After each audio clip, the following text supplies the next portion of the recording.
د مینا ټي وي چینل درنو کتونکو سلام ستړي مشئ وخت مو بخیر. د دې ساعت خبرې ټولګې ته ښه راغلاست. پنجشیر کې د مقاومت جبهې او قومندان اسلامي امارت ته تسلیم شو. سیمه ییز چارواکي وایي پنجشیر کې د باز محمد په نوم د مقاومت جبهې او قومندان او 12 کسیزه ډله یې له اسلامي امارت سره یوځای شوې ده. د پنجشیر والي د دغه قومندان د تسلیمېدو هرکلی کړی، ویلي دي چې دوی نور د وینې تویېدل نه غواړي. د مقاومت جبهې تر اوسه له اسلامي امارت سره د دغه قومندان یوځای کېدل نه دي تایید کړي. قطري شیخانو په نیمروز کې د نادرو مرغانو ښکار کړی دی یا یې کوي. نیمروز کې ځایي سرچینې وایي چې قطري شیخان په دغه ولایت کې له طالبانو سره په همغږۍ او د هغوی له امکاناتو په ګټې اخیستو د نادرو مرغانو ښکار کوي. سرچینو پنجشنبه د لیندۍ پر 10مه نیټه له 8 ورځپاڼې سره په خبرو کې وویل چې په نیمروز کې عرب شیخان د طالبانو له چورلکو په ګټې اخیستو د دغه ولایت څو ولسوالیو ته تللي او د نادرو مرغانو ښکار کوي. ټولنیزو رسنیو کې هم یوه ویډیو خپره شوې چې پکې لیدل کېږي د طالبانو یو بلک هاک الوتکه ولاړه ده او ترڅنګ یې شیخان د قیمتي مرغانو په نیولو بوخت دي. ویل کېږي چې دغه عرب شیخان د قطر وګړي دي او تر تېرې اونۍ پورې په نیمروز کې وه. دا په داسې حال کې ده چې طالبانو په یو شمېر لویدیځو ولایتونو کې د نایابو مرغانو پر ښکار بندیز لګولی دی.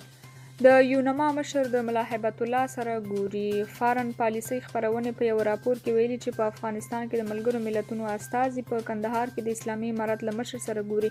سرچینې زیاته کړې چې دا لیدنه به د لیندۍ په 14مه نیټه په کندهار کې وشي. راپور کې راغلي چې په افغانستان کې د ملګرو ملتونو استازي به د اسلامي امارت له مشر سره د بشري مرستو، اقتصادي وضعیت او زده کړو په تړاو خبرې وکړي. ځینو سرچینو بیا ویلي چې د ملګرو ملتونو استازي د اسلامي امارت د مشر له لوري کندهار ته احضار شوی دی.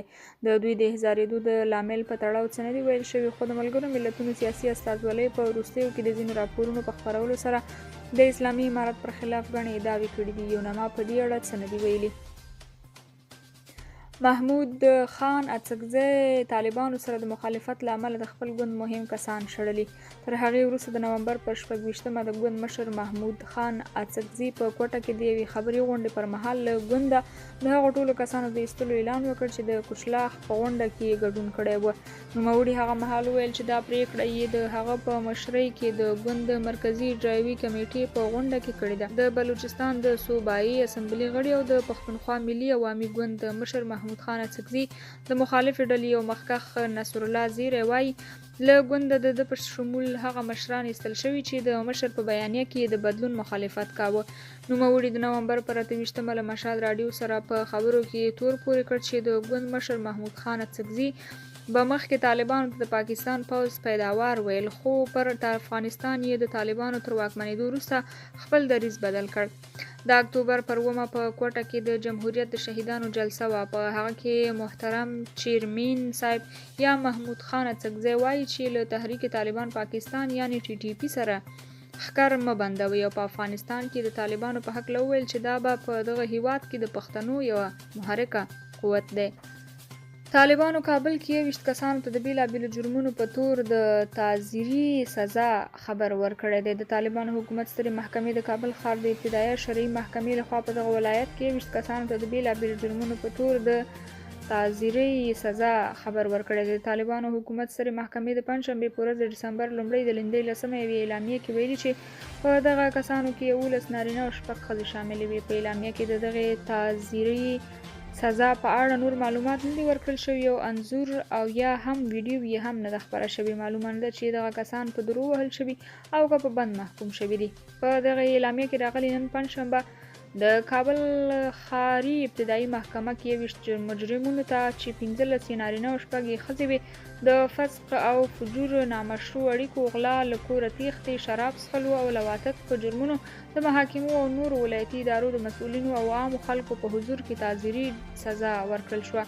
توماس ویست د سیمې یو شمېر هیوادونو ته سفر پیل کړی دی. په تیرو 5 میاشتو کې دا لومړی ځل دی چې د افغانستان لپاره د امریکا ځانګړي استازي توماس ویست د افغانستان پر مسایلو د بحث لپاره د سیمې یو شمېر هیوادونو ته سفر کوي.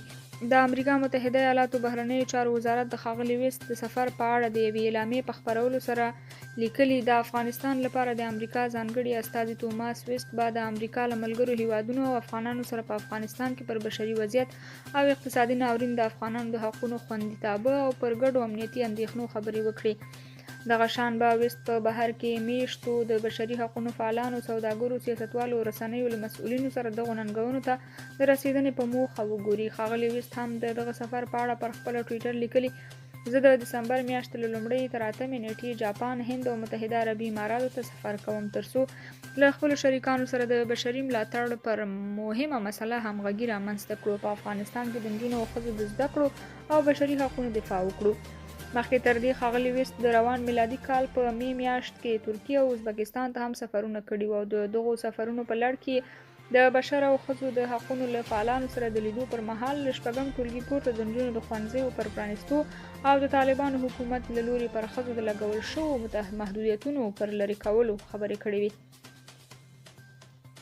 د کډوالو والي کمشنري وایي د ژمي پر راتلو افغانان له سخت وضعیت سره مخ دي. د کډوالو په چارو کې د ملګرو ملتونو والي کمشنري وایي په میلیونونو افغانان سږکال د ژمي په درشل کې په افغانستان کې دننه مجبور دي چې د تودېدو او ډوډۍ ترمنځ یو انتخاب کړي. د ملګرو ملتونو د کډوالو د چارو د اسیا پاسفیک برخې پرون په ټویټر کې ولیکل چې د افغانانو د سملاسي اړتیا د پوره کېدو لپاره په ځانګړي ډول د کورنیو بې ځایه شوو د اړتیاوو د پوره کېدو لپاره لا ډیر نړیوال ملاتړ ته ضرورت شته.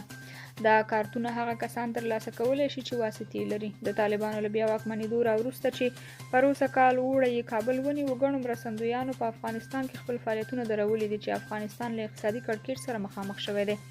یو شمېر افغانانو ازادي راډیو ته بیا په خپلو پیغامونو کې له روان اقتصادي وضعیت شکایت کړی دی. دوی وایي چې مرستې مستحقو کسانو ته نه رسیږي. روسیه وایي چې د دونڅک پر 3 ښارګوټو یې ولکه ټینګه کړې ده. د روسیې دفاع وزارت نن د یو بیان په خپرولو سره ویلي چې د دونڅک پر اندریوکا، بیلوګوریوکا او پرسا تراونیا ښارګوټو یې برید کړی دی او تر خپلې ولکې لاندې یې راوستي دي. په بیان کې دغه راز زیاته شوې ده چې په ودویان ښارګوټي کې هم د روسیې او اوکرایني پوځیانو ترمنځ سخته جګړه روانه ده. د روسیې دا ادعا په داسې حال کې ده چې اروپایي اتحادیې هڅې پیل کړي دي څو د جرمونو په نړیواله محکمه کې د روسیې پر ضد د جنګي جنایتونو قضیه پرانیزي. د اروپایي کمیسیون مشرې اورزولا فن در لاین تېره ورځ وویل چې په اوکراین کې د روسیې د جنګي جنایتونو له څېړنو به په خپلو امکاناتو ملاتړ وکړي. درنو کتونکو، د دې ساعت خبرونه تر همدې ځایه او تر بیا نورو خبرونو خوشحاله شئ. د خدای په امان.